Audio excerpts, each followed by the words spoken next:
من اماكن طبعا عديده من المملكه العربيه السعوديه لان تكون خلف الفريق السعودي الكبير. وجول كبير للكبير ياسر القحطاني. نتكلم عن الهلال الكبير وياتي الكبير ياسر القحطاني ويسجل هدف كبير حقيقة، هدف كبير للهلال وياسر القحطاني مرة أخرى، ابن القحطاني مرة أخرى، وبالتالي هدف هلالي ثاني.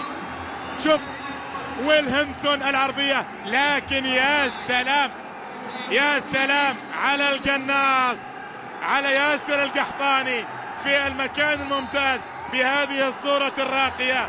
هدف ثاني يضع الهلال الآن في موقع وموقف ممتاز للغاية. ياسر القحطاني ابتسامة تعود